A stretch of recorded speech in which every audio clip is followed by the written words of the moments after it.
Pretty sure by now you guys have all seen the picture of Mike Gundy, you know, the mullet Oklahoma State head football coach on a fishing trip wearing a One America News Network t-shirt. Have you seen the photo? I hadn't seen it, actually, but I heard about it. I have. Oh. And can you explain what One America News Network is? Oh my goodness. It is a right-leaning, pro-Trump news network. I would say imagine Huffington Post, except on the right wing, right? Is One American News Network, basically. So he had a T-shirt that said just OAN, right? Did OAN. it say OAN? Did it say OAN and fuck you or anything like that? Or just OAN? No, just OAN and their logo. He was had his arm around some bros at a fishing dock after a trip. Well, that did not sit well with star running back at OSU, Chuba Hubbard.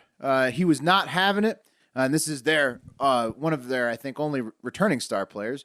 Chuba said on Twitter, I will not stand for this. This is completely insensitive to everything going on in society, and it's unacceptable. I will not be doing anything with Oklahoma State until things change. And that's the quote tweeting the picture of Mike Gundy in the OANT. Gundy, he had a meeting with his entire team after Chuba said that, and it went viral. And then he released a video after the team meeting renouncing his support, specifically of OAN's coverage on the Black Lives Matter movement. And so basically, Gundy totally, he came across, he's like, look, this matters to my team. I renounce OAN's coverage of Black Lives Matter. But in the past, he's been like, OAN's real news. They don't got any spin. He said a lot of other shit in the opposite way, which has me wondering two things about this situation. Would this have been the same if Gundy was wearing a Huffington Post shirt and a similarly hyper-partisan news outlet, and a conservative player called him out for it? It's a little different. No. It's a little bit different. No, it wouldn't have been. Okay. Will. But you can ask your second thing. I have a follow-up on that, but follow up.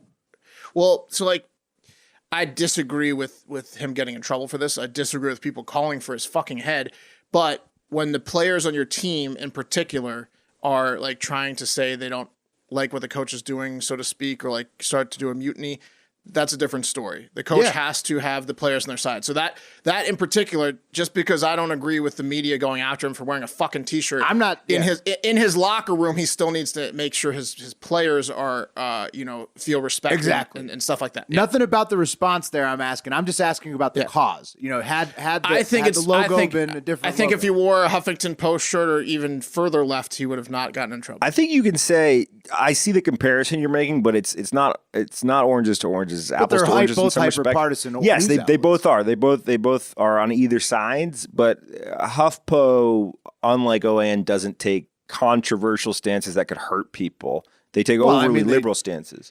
Well, sure, but I mean that's just the opinion. That's in the eye of the beholder. I think it's also the timing. Yeah, is timing. Not great to be. Yeah, it's timing is everything, as they say. Yeah. Yeah. Stay tuned on that. We may have an exclusive response coming from an OAN rep soon. Ooh. And also, second question: would this have gotten the same reaction from Mike Gundy if it wasn't his only returning star offensive player?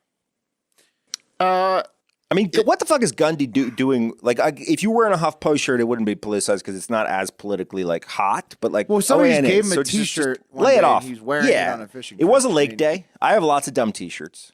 I think, Will, that had he gotten this response from any players that publicly made the response, that it would have been similar, whether it was a star or second string player. Well, regardless of whether it would or wouldn't, I hope that the spat between the running back and his coach will lead to progress for the Black Lives Matter movement and better cohesion on the field for the OSU football program.